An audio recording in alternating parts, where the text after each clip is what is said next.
우리가 신앙 생활하면서 참 많이 듣고 또 말하는 단어 중에 하나가 바로 은혜라는 단어입니다.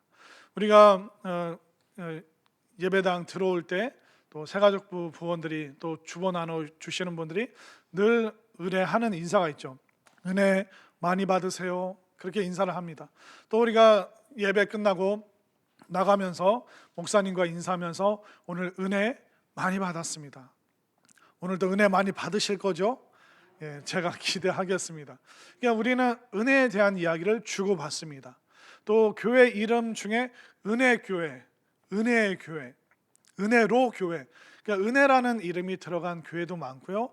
또 여러분들의 자녀들 중에 은혜라는 이름을 가진 우리 자녀들도 있죠. 이처럼 우리는 은혜에 대한 단어를 참 많이 씁니다. 또 하나님께서 우리를 구원하신 것도 은혜, 또 우리가 삶 가운데 하나님께서 그때마다 은혜를 주시고 또 그 하나님의 은혜로 말미암아 우리가 마지막에 눈 뜨는 곳이 바로 천국이라는 것이죠. 어떻게 보면 우리는 모든 삶이 은혜로 가득 차 있는 것입니다. 그렇기 때문에 오늘 여러분들 말씀 들으면서 은혜란 무엇인가?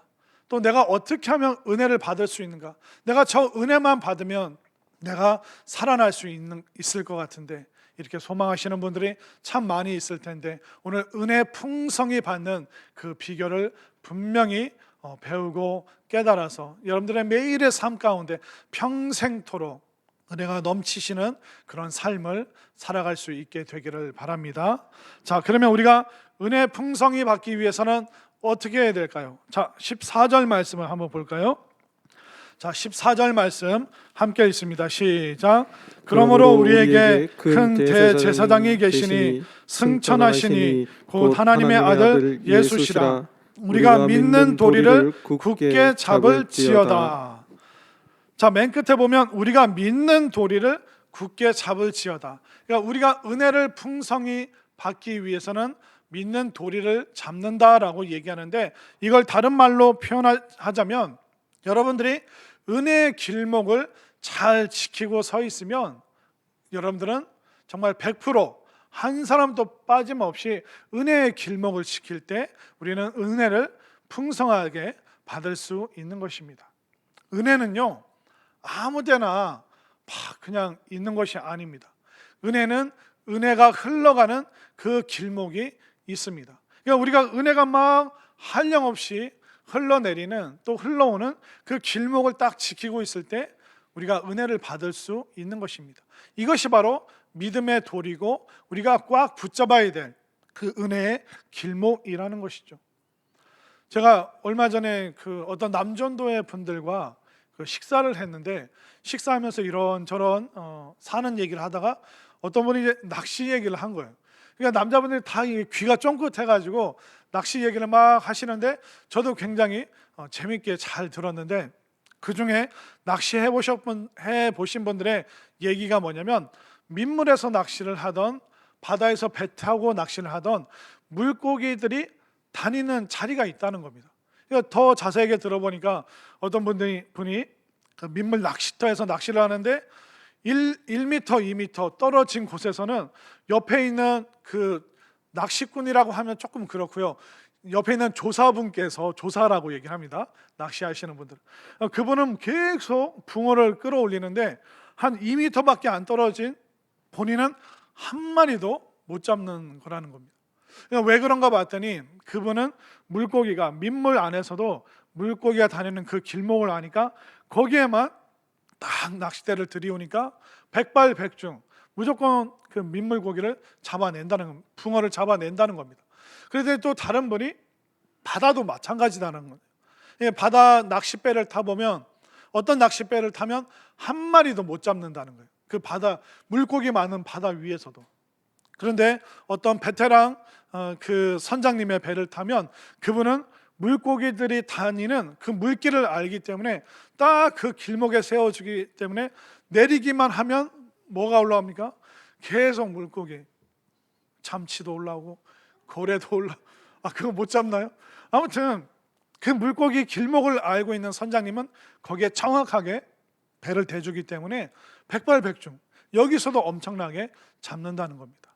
그처럼 물고기도 길목에 우리가 서 있으면 물고기를 잡을 수 있습니다. 초보 사냥꾼은 어떻게 할까요?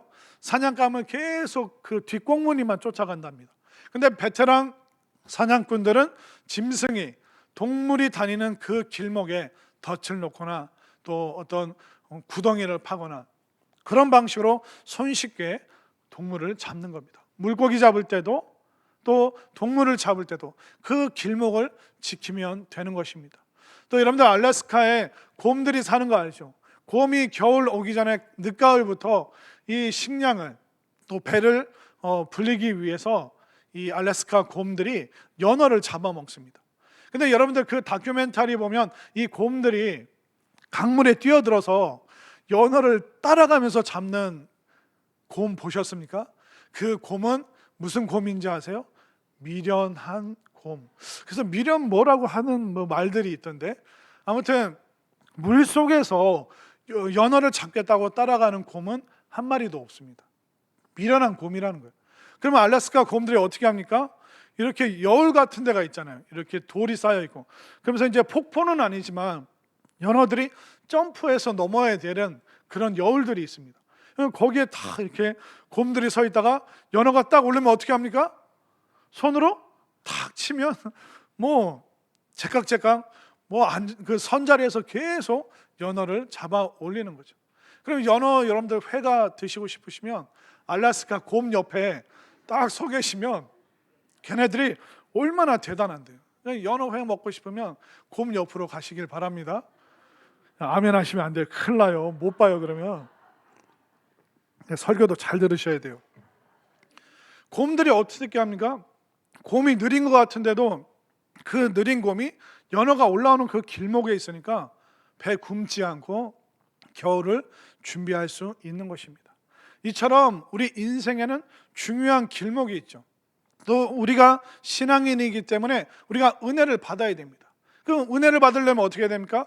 은혜의 길목에 서 있어야지만 은혜를 받을 수 있죠. 자, 이 말을 좀 더 구체적으로 보여드릴게요. 자, 성경 말씀 한번 띄워주시겠습니까? 누가복음 9장 3절과 4절 말씀. 누가복음 19장 3절과 4절. 3절을 제가 읽고 4절을 여러분들이 읽겠습니다. 그가 예수께서 어떠한 사람인가 하여 보고자 하되 키가 작고 사람이 많아 할 수 없어 앞으로 달려가서 보기 위하여 무화과 나무에 올라가니 이는 예수께서 그리로 지나가시게 되밀어라. 자, 4절 맨 끝에 보십시오. 예수께서 그리로 지나가시게 되밀어라. 이 삭개오는 아는 거예요. 예수님께서 이 마을에 오셨다. 근데 이 마을을 지나가기 위해서는 어떤 길을 지나가시는지 알고 있는 거예요. 그래서 그 길목에 서 있었는데 키가 작아 예수님이 안 보이니까 돌 무화과 나무에 그가 올라가서 예수님을 기다리고 있었습니다. 삭개오가 예수님의 그 길에 길목에 서 있으니까 예수님을 만나게 되고, 예수님을 만나고 예수님을 집으로 초청하여 식사를 대접하고 고백합니다. 자신의 죄를 고백하고 이제 어떻게 새롭게 살아가겠다고 그가 은혜의 고백을 하게 되는 것입니다. 그러면서 예수님께서 이 삭개오에게 구원이 임하였다. 그가 구원받고 예수님 만난 방법이 뭡니까? 예수님이 지나가시는 그 은혜의 길목을 그가 지키고 있었기 때문에 예수님을 만날 수 있었던 것이죠. 그뿐만 아니라 사도행전 3장 1절 2절을 한번 볼까요? 사도행전 3장 1절을 제가 2절을 여러분들이 읽겠습니다. 제9시기도 시간에 베드로와 요한이 성전에 올라갈새 나면서 못 걷게 된 이를 사람들이 메고 오니 이는 성전에 들어가는 사람들에게 구걸하기 위하여 날마다 미문이라는 성전문에 두는 자라. 2절 맨 끝에 보십시오. 날마다 미문이라는 성전문에 두는 자라. 자, 이 구걸하는 사람은 걷지 못했지만 알았습니다. 사람들이 어디에 많이 모이는지, 모일 뿐만 아니라 들어가기도 하고 나오기도 하고, 사람들이 반복적으로 다니는, 사람들이 제일 많이 몰리는 곳이 성전이다. 그러면 성전 출입문이 아니겠느냐. 그래서 그는 성전 미문의 앞에 앉아서 사람들을 기다리게 됩니다. 그렇게 그 길목에, 성전의 길목에 앉아 있으니까 어떻게 됩니까? 결국 베드로와 요한을 만나게 되죠. 베드로가 말합니다.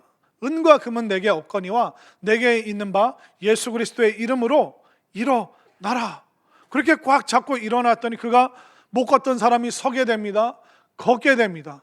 한 번도 성전 안 들어갔던 그 사람이 성전에 들어가서 뛰고 기뻐하고 하나님을 찬양하는 그 은혜의 결과를 맞이할 수 있었던 것입니다.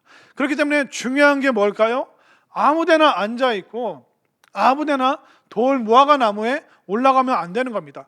은혜의 길목, 은혜 대신 주님께서 그 말씀 가지고 오시는 그 길목에 서 있을 때 우리가 은혜를 풍성하게 받을 수 있게 되는 줄 믿으시길 바랍니다.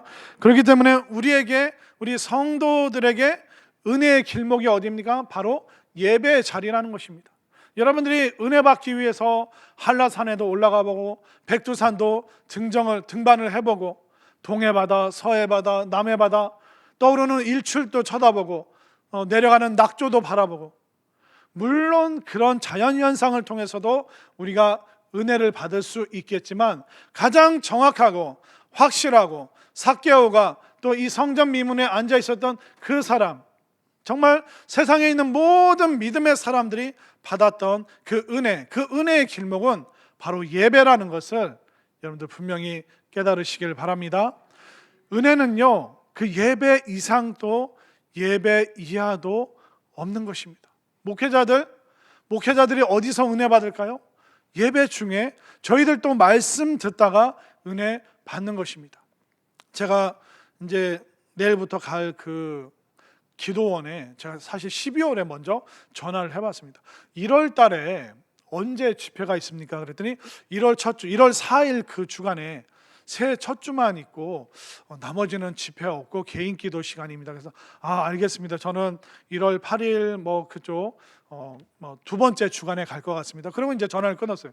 근데 몇 주 후에 문자가 온 거예요. 단체 문자입니다. 1월 둘째 주 집회 시작 하면서 없던 강사님을 내일부터 강사님이 오시는 거예요. 그 강사님이 어떻게 보면 누가 초빙을 했습니까? 제가 전화해서 둘째 주는 없나요? 제가 둘째 주에 가는데 그 기도원 원장님이 부담이 되셨는지 또 강사님을 모신 거예요. 목회자들도요, 기도원 가서 집회 시간, 말씀 시간, 예배 시간에 은혜 받고 은혜 받은 그 마음 가지고 저희들도 기도하는 거예요. 그럼 여러분들은 더 어떻게 하셔야겠습니까? 은혜의 길목인 이 예배의 자리를 통해서 여러분들의 풍성한 은혜를 체험하시기를 바랍니다. 이 예배는요, 처음부터 끝까지 은혜로 구성되어 있습니다. 우리 찬양팀이 늘 우리의 마음 문을 열어주기 위해서 예배를 찬양으로 쫙 시작하는 그 인도를 쫙 해주지 않습니까? 그리고 대표 기도를 통해서 우리가 마음의 귀를 기울이는 거예요. 어떤 기도의 언어가 흘러나오는가. 또 오늘 또 우리 찬양대 찬양을 들으면 또 어떻습니까?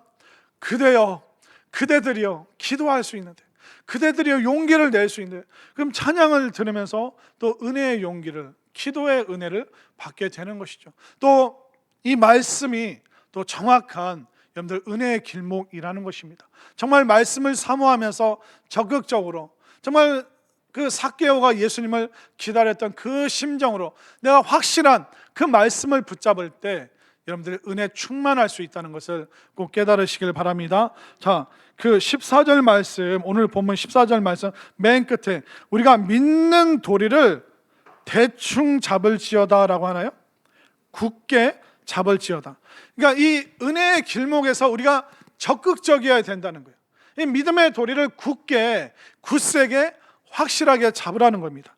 여러분들이 예배 드릴 때마다 정말 적극적으로, 정말 힘있게 여러분들이 예배 드릴 수 있게 되기를 바랍니다. 그뿐만 아니라 우리 하나님께서 우리가 일주일에 한 번 주일 예배뿐만 아니라 여러분들이 더 큰 은혜를 받고 싶다면 여러분들 수요 예배도 밤에 오셔서 수요 예배도 한번 드려보시길 바랍니다. 제가 성산교회 갔더니 수요일마다 요한계시록 말씀이 전해지는데 저 깜짝 놀랐어요. 와, 어떻게 저런 목사님이 계신가? 어쩜 저렇게 요한계시록 말씀을 쉽게 알려주시지? 14만 4천 명이 666이 뭔지 와, 깜짝 놀랐습니다. 여러분들 이번 주에는 기도원간으로 없는 여러분들 수요 예배 오셔서 여러분들 은혜 받으시길 바랍니다. 또 여러분들 한 주간 지내면서 정말 에너지와 힘과 은혜를 다 잃어버리신 분들, 금요 심야 기도회가 있습니다. 여러분들 주말을 맞이하기 전에 금요일날 오셔서 찬양하고, 또 우리 부목사님, 전도사님, 저도 시간마다 은혜 받고 있습니다. 그분들의 말씀 듣고 우리가 함께 정말 뜨겁게 기도할 때 우리가 은혜가 다시 한번 살아나는 줄 믿으시길 바랍니다. 그뿐만 아니라 여러분들 또 힘이 되시는 분들은 또 새벽에 와 보십시오. 새벽마다 새벽 제단을 쌓는 분들이 정말 많습니다. 이처럼 우리가 다른 곳에서 은혜 받을 수 있는 것이 아닙니다.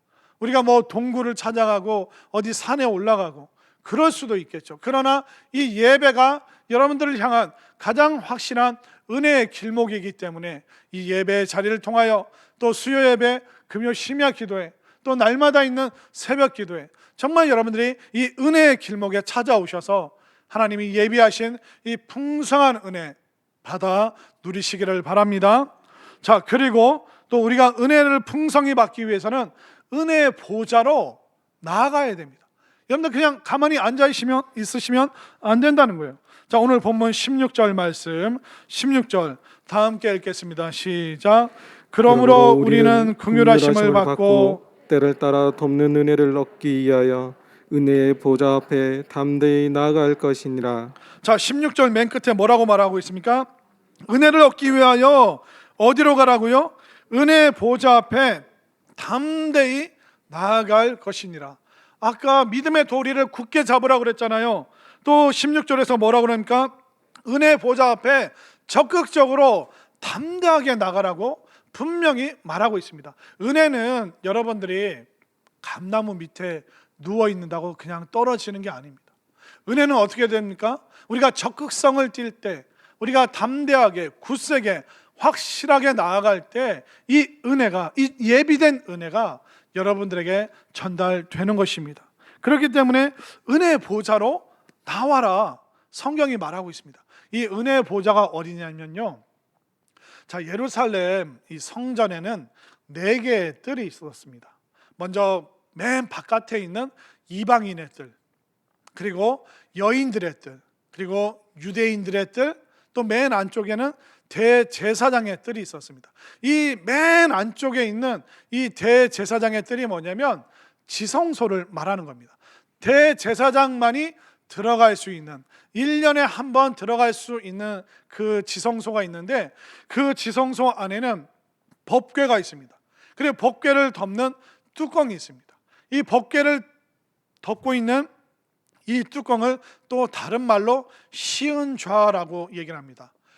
은혜가 흘러나오는 자리, 그 시은좌라고 얘기를 합니다. 왜냐하면 구약에서 하나님께서 임재하실 때 불로, 음성으로, 또 연기로, 정말 능력으로 임하실 때 그 법궤 위에, 그 뚜껑 위에 은혜의 모습으로 임재하시고 좌정하셨습니다. 그래서 바로 하나님이 임재하시는 은혜의 자리, 그것을 바로 시은좌라고 얘기를 하는데, 거기에는 누가 들어갈 수 있느냐?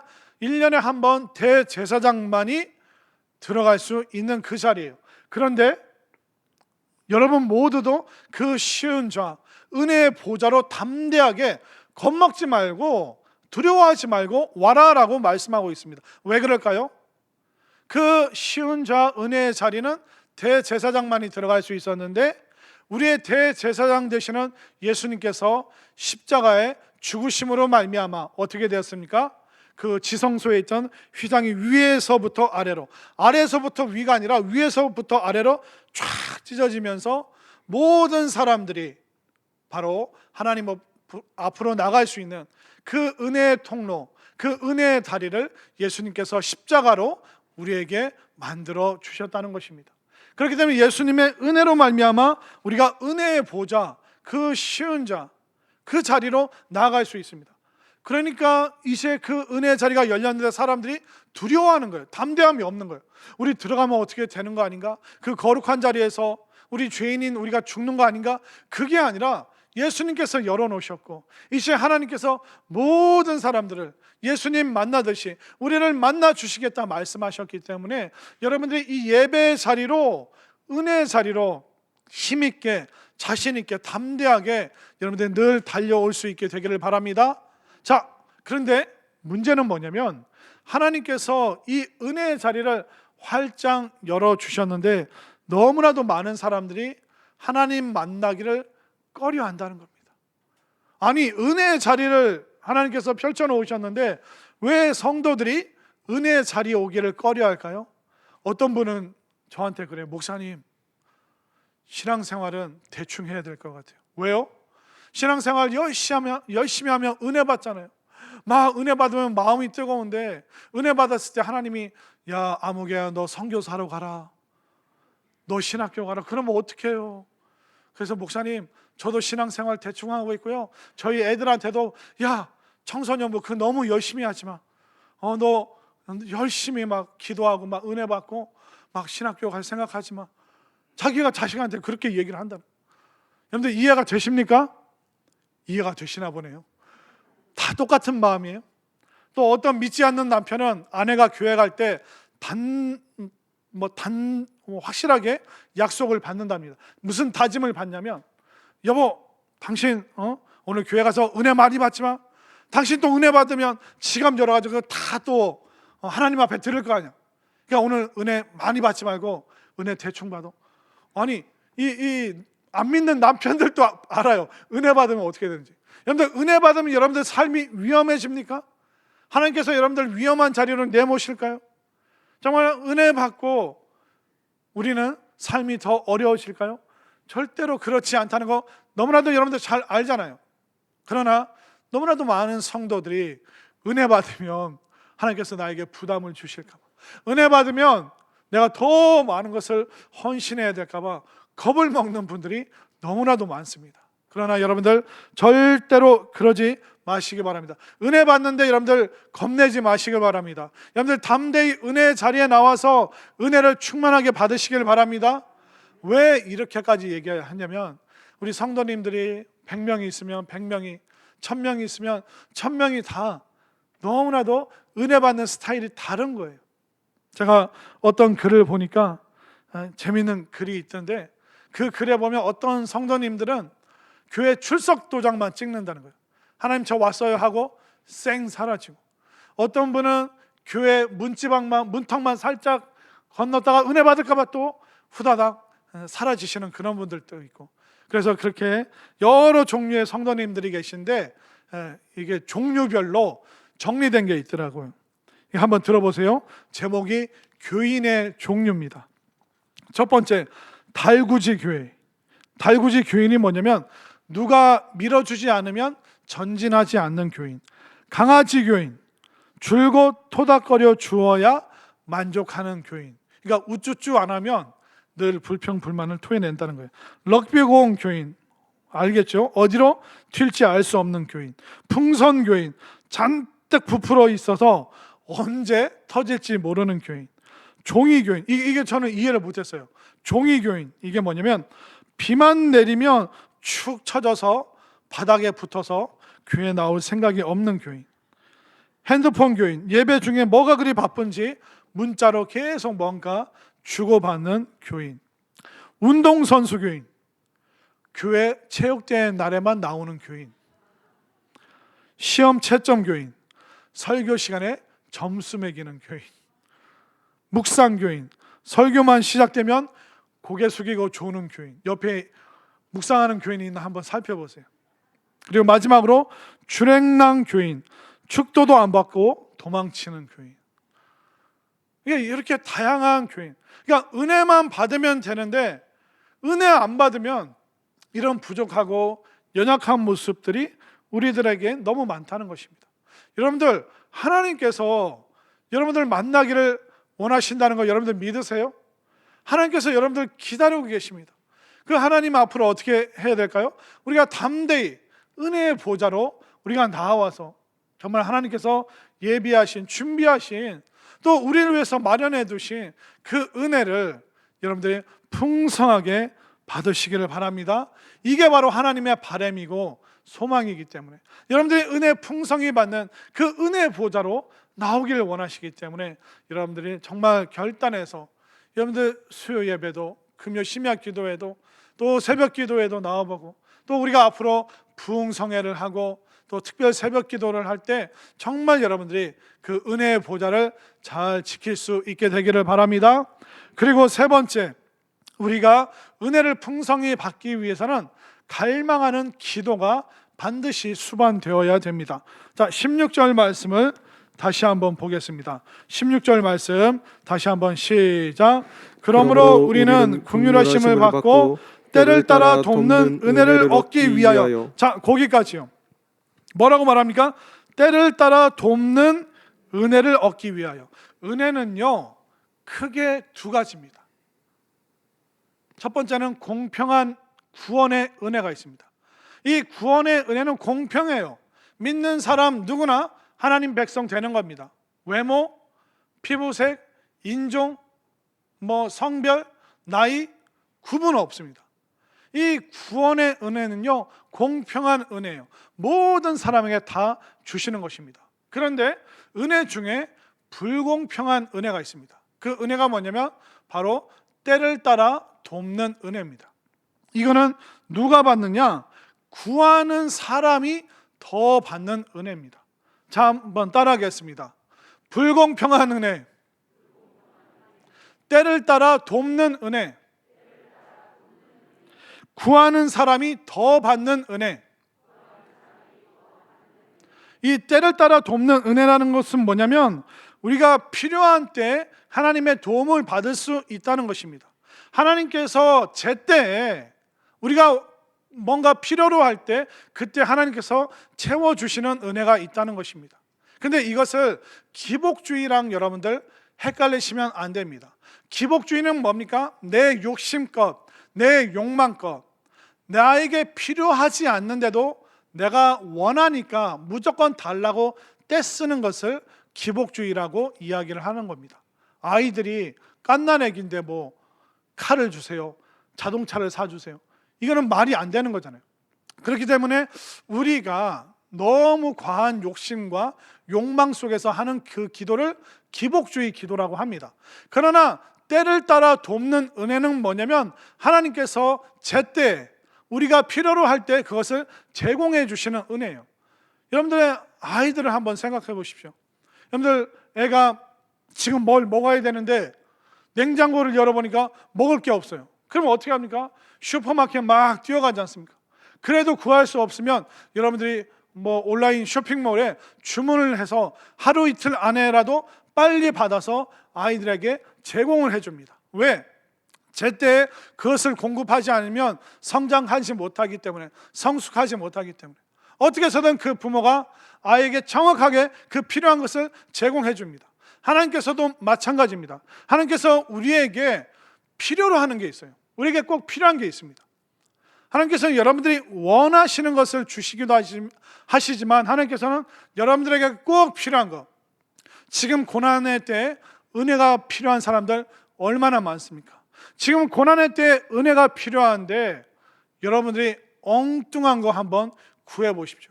그러면 응답이 없는 거예요. 그래서 하나님께서는 우리에게 제때에 맞는 때를 따라 돕는 은혜를 주시는데 이 은혜를 무엇으로 받을 수 있느냐? 바로 기도함으로 받을 수 있는 거예요. 근데 이 은혜를 누가 받을 수 있느냐? 구하는 사람이 더 받는 은혜. 이것을 여러분들이 갈망할 수 있게 되기를 바랍니다. 영적 세계에서도 빈익빈 부익부가 일어나는 거예요. 왜냐하면 하나님께서는 그것을 필요한 사람에게, 또 그 필요한 것을 깨닫고 그것을 구하는 사람에게 더 주시는 거예요.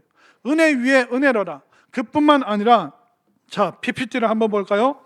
마태복음 25장 29절 말씀. 자, 다 함께 읽겠습니다. 시작. 무릇 있는 자는 받아 풍족하게 되고 없는 자는 그 있는 것까지 빼앗기리라. 은혜가 풍성한 사람은 더 큰 은혜를 갈망해요. 그럼 은혜 위에 은혜가 계속 넘치는 거예요. 근데 어떤 사람은 은혜가 다 떨어졌어요. 그런데도 은혜를 구하지 않으면 어떻게 살까요? 자기 힘으로 살겠죠. 자기 감정으로 살겠죠. 자기 욕심으로 살겠죠. 그럼 어느 순간 더 이상 움직이지 못할 때가 있는 것입니다. 자동차를 생각해 보십시오. 자동차가 잘 달리다가 터덕터덕 하다가 갑자기 딱 멈춰버릴 때가 있습니다. 왜 그럴까요? 그 연료 게이지가 다 텅 빈 겁니다. 자동차도 연료가 없으면, 기름이 없으면 못 갑니다. 우리가 사는 것 같은데요, 그냥 사는 게 아닙니다. 우리가 하나님의 은혜가 있으면 정말 제대로 잘 살 수가 있어요. 그런데 하나님의 은혜가 다 떨어져 버린 사람들은 어떻게 살까요? 살던 대로 살고, 자기 감정대로 살고, 짜증나면 짜증 다 내고, 화나면 화난 대로 다 막 분노를 막 혼자 다 털어내고. 은혜가 없는 그 삶은 자기가 쥐어짜서 살아야 되는 겁니다. 감정을 쥐어짜고 짜증을, 분노를 쥐어짜니까 결국 관계도 깨지고, 하나님 왜 이 모양이 됐습니까? 아니, 본인이 은혜를 충전해야 되는데, 은혜를 충만하게 채워야 되는데 안 채우고 그냥 사니까, 그냥 살다 보니까 어느 순간 은혜가 다 떨어져 버리는 그런 때가 온다는 겁니다. 그러니까 하나님께서 어떤 은혜를 준비하셨다고요? 때를 따라 돕는 은혜, 제때 우리에게 주시고자 하시는 그 은혜가 있는데, 이거 누가 받을 수 있다고요? 구하는 사람이 더 받는 은혜. 이 은혜를 여러분들이 매일매일 순간순간 삶 속에서 평생도록 여러분들이 이 은혜를 받으시기를 바랍니다. 누구에게 더 주신다고요? 구하는 사람에게 더 주신다는 것입니다.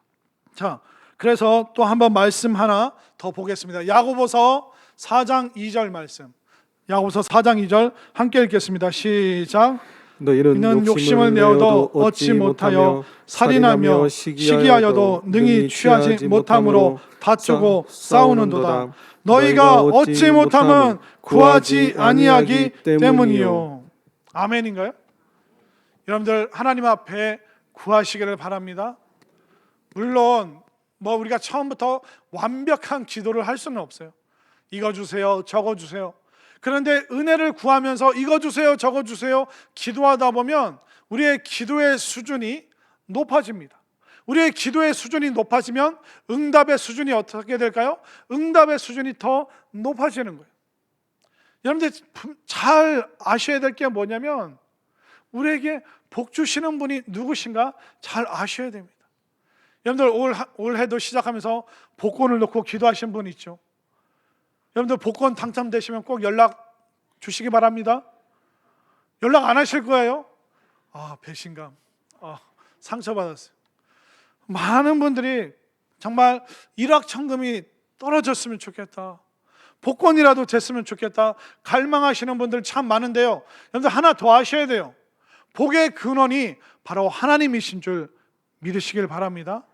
그러니까 복의 근원이신 하나님만 꽉 붙잡으면, 믿음의 도리 안에서 은혜로 하나님을 꽉 붙잡으면, 복의 근원 되시는 하나님께서 충만하게 때를 따라서 제때 우리에게 주시는데, 자꾸 우리는 허망한 것을 붙잡을 때가 얼마나 많이 있습니까?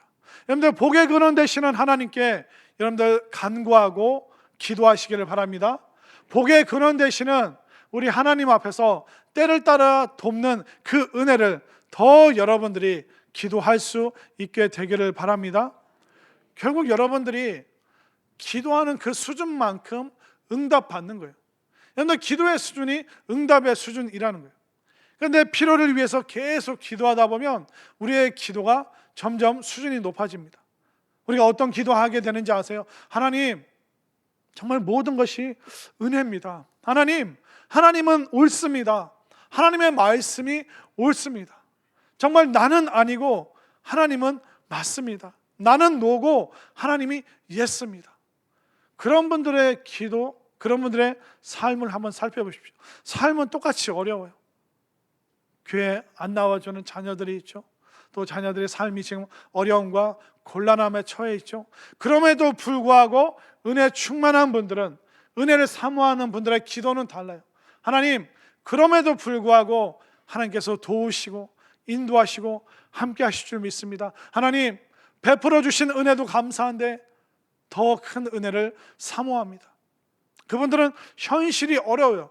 어려움에도 불구하고 그분들의 그 기도의 수준이 높아지니까 응답의 수준이 더 높고, 응답의 수준이 높으니까 하나님께서 때를 따라 돕는 은혜를 베풀어 주시는데, 지금 우리에게 올해를, 새해를 시작하는 우리에게 가장 지금 필요한 것이, 우리가 한 해를 보내면서 다 떨어진 것이 은혜이기 때문에 지금 하나님께서 여러분들에게 충만한 은혜 베풀어 주실 때 그 한량 없는 은혜를 정말 가득가득 여러분들 충전하고 채울 수 있게 되기를 바랍니다. 여러분들 지금 새해 시작하면서 어떤 거에 많은 관심사를 두고 있습니까? 나 지금 뭐 사고 싶은데, 뭐 먹고 싶은데, 뭐 구경 다니러 가고 싶은데, 어디 가보고 싶은데, 여러분들 관심사가 참 많이 있을 겁니다. 그걸 다 누리셔도 좋습니다. 괜찮습니다. 하나님께서 주시는 거기 때문에 먹고 마시고 구경하고 나쁜 게 아닙니다. 근데 정말 우리가 먼저 가져야 될 관심사는 바로 올 한 해 준비하신 때를 따라 돕는 그 하나님의 은혜에 대해서 여러분들이 깊은 관심을 가질 수 있게 되기를 바랍니다. 그러니까 여러분들이 원하는 것도 있겠지만 가장 필요한 그 은혜에 대해서 여러분들이 관심을 가지셔야 됩니다. 그러니까 은혜에 대해서 비중을 더 높이셔야 되는 거죠. 왜냐하면 여러분들 기도하는 중에 은혜 받잖아요. 여러분들 은혜 받으면 심령의 부흥이 일어나요. 심령의 부흥이 일어난 사람에게 하나님의 축복이 따라오는 겁니다. 여러분들 은혜 하나도 없이 여러분들의 감정을 의지를 쥐어짜서 신앙생활하고 세상살이를 한번 살아보십시오. 결국 쥐어짜니까 뭐가 나옵니까? 짜증이 나오고 분노가 나오고 참다 결국 폭발하잖아요. 그런데 우리가 하나님 앞에서 은혜에 대해서 관심사를 갖게 되고 또 은혜의 비중이 늘어나다 보면 기도하게 되어 있어요. 기도하다 보면 심령의 부흥이 일어나죠. 그 심령의 부흥이 일어났으면 고난이 있어도 어려움이 있어도 하나님 그래도 이길 수 있습니다. 하나님 나 감당할 수 있습니다. 하나님 그래도 내가 치료받을 수 있고 고침받을 수 있고 하나님 앞에 나와서 말씀으로 은혜 받고 위로받을 수 있고 내가 마음껏 울 수 있는 그런 은혜의 자리가 있으니 감사합니다. 이 심령의 부흥이 일어나잖아요. 그러면 하나님의 축복은 자동적으로 백발백중 따라오는 줄 믿으시길 바랍니다. 그렇기 때문에 여러분들이 조금 더 올 한 해 뭐에 비중을 둘 것인가, 내가 어디에 관심사를 가질 것인가, 여러분들이 더 큰 은혜를 사모하고 이 하나님의 은혜에 관심을 가질 때 그 풍성한 은혜가 여러분들에게 임하여 그 은혜로 여러분들이 고침받고, 아멘 하면 참 좋은데 그 은혜로 여러분들이 고침받고 그 은혜로 여러분들이 승리하고 여러분들이 그 은혜로 여러분들의 자녀의 복된 미래를 볼 수 있게 되는 줄 믿으시기를 바랍니다. 그래야 오늘 우리 모두가 이 은혜를 사모하고 은혜의 관심사의 그 비중을 더 높이고 정말 은혜 위에 은혜를 받기 위해서 갈망하기 위해 때를 따라 돕는 그 은혜를 소망하는 우리 모두가 될 수 있기를 간절히 소망합니다.